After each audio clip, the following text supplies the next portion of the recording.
E você aprendeu o japonês?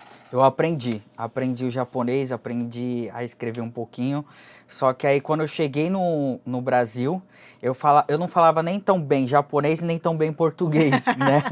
Ser tudo enrolado assim, e é bem curioso assim, porque eu tive grandes dificuldades para me comunicar. Porque eu criei um certo bloqueio, assim, com a fala. Então, porque toda vez que eu ia conversar com os meus primos, com os meus amiguinhos, né, da escola, todo mundo ria de mim. Falava, você fala estranho e tal. E aí... Isso aqui no Brasil? Aqui no Brasil. Ah. E aí eu comecei a me calar. E aí eu comecei a ter alguns tiques que minha mãe não entendia. Eu ficava me batendo, fazia assim na minha cabeça. Aí minha mãe me levou no médico. E aí o médico falou assim, meu, ele tá com problema, ele quer se expressar, ele tá com muita energia, tá com muita coisa dentro dele, mas ele não consegue, talvez seja por causa da fala. Minha mãe explicou a situação. Aí ele falou, meu, faz o seguinte, coloca ele em atividade, pra gastar essa energia, pra ele conseguir se expressar. Foi aí que eu conheci a arte.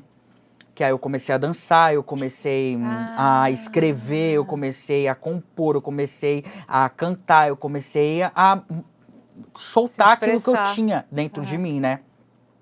E eu deixei de falar o Nihongo, né? Que no caso é o japonês. Eu deixei de falar porque eu criei um certo bloqueio na minha cabeça.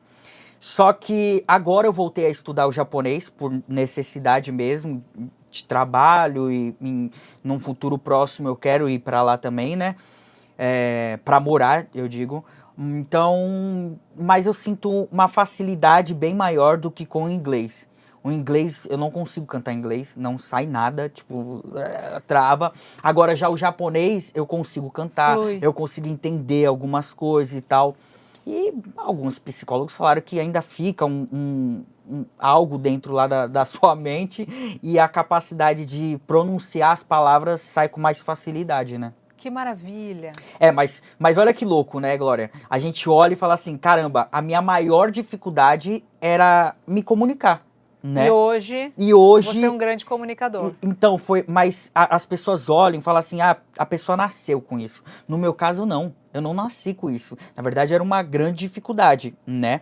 O Silvio Santos que enxergou algo dentro de mim e aí me colocou professor de teatro, me colocou fono, e aí foi. E eu fui aprendendo e foi na pancada mesmo, porque aí me colocaram para apresentar um programa ao vivo, então era das 7 horas da manhã até 3 horas da tarde que eu precisava me comunicar, né? E isso trabalhou muito a minha mente, porque eu fiquei 10 anos falando de um produto e todo dia eu tinha que inventar coisas para esse produto. Sem dúvida. Então foi punk, mas foi a melhor escola que eu tive. E muito novinho, né? Foi. Na televisão eu entrei com 7 e no Bom Dia eu entrei com 11 e fiquei 10 anos lá. Então, para quem não se lembra, né, é difícil não se lembrar, mas para quem não se lembra, o Yudi, ele era apresentador do Bom Dia e Companhia, no SBT, que o pessoal brinca até hoje, né, você ouve a piadinha do PlayStation, que todo mundo fala achando que é o primeiro a pensar na piadinha, mas você fala, ai meu Deus, lá vem mais um falar do PlayStation para mim. Não, mas tá tranquilo. Durante muito tempo, isso daí foi um trauma, assim, na minha vida. Eu faço uma ideia. Foi bem punk, assim, eu não aguentava mais.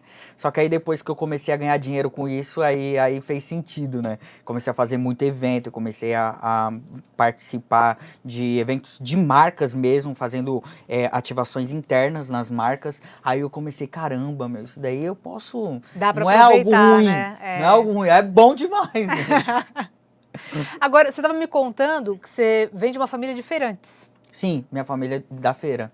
Isso. Você Verdura trabalhava, e legumes. Antes da TV, você já trabalhava com a feira? Não, como 7 anos eu já estava na televisão, mas eu estava como calouro do Raul Gil. Certo. Então eu ia final de semana pro programa do Raul fazer as minhas apresentações. Mas eu sempre acompanhava o meu pai na feira, né? E aí eu fazia pacotinho de 3 por R$1.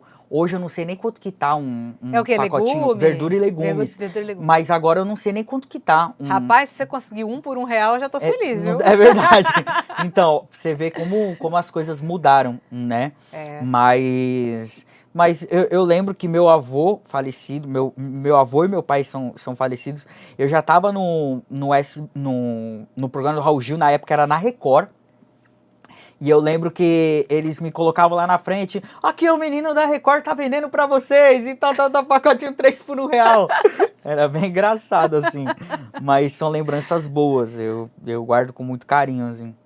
E como que era essa convivência? Você tem memória desse período de infância lá no Japão, não? Bem pouco. Bem pouco, bem né? pouco. Você era muito pequenininho. Eu levei, faz dois anos atrás, começo do ano passado, levei minha mãe.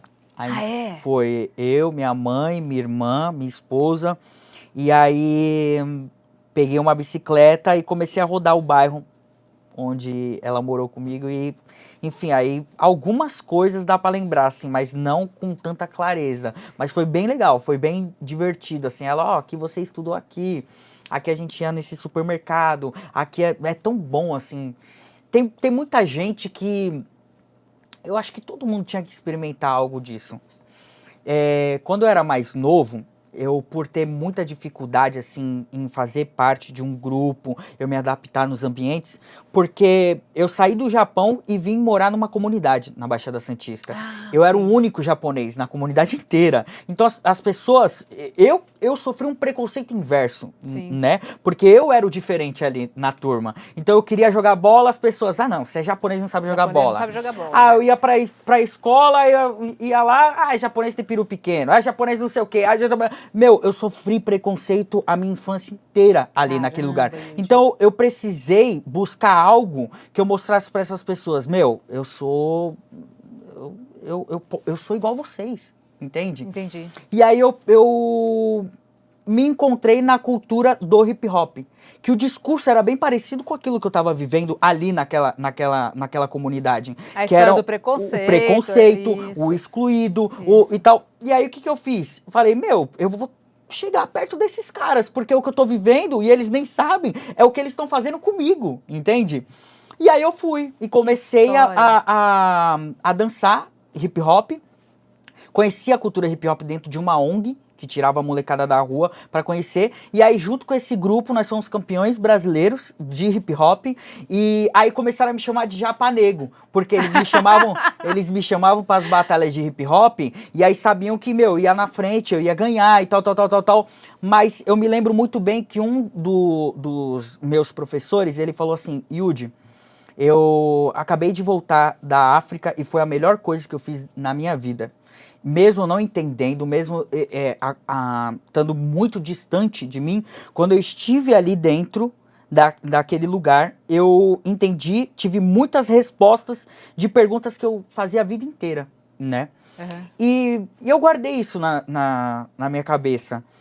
E depois de mais velho, eu ia pro Japão para curtir, mas eu nunca me aprofundei realmente na cultura. Entendi. De apreciar, de olhar e falar assim, quanta riqueza, quanta sabedoria. Só que aí eu fui, dessa vez, com a minha família, né? E falei, eu vou começar a analisar tudo. Eu vou começar a buscar a resposta das perguntas que eu fiz durante a minha vida inteira. E ali, naquela viagem, eu comecei a encontrar até mesmo meu pai. E comecei a ter respostas que meu pai não sabia compartilhar comigo. Eu comecei a ver, caramba, não era só o meu pai que tinha essa atitude. Tem um país inteiro que tem as mesmas atitudes do meu pai, né? E isso foi mágico demais. Que sensacional. Eu sempre compartilho com as pessoas, se você é português, você precisa conhecer Portugal. Se você tem condições, né? Se você lá do Egito, vai pro Egito, as suas origens, vai né? conhecer a múmia, vai conhecer, sabe? Porque tem muita riqueza em cima de tudo isso, né? É verdade.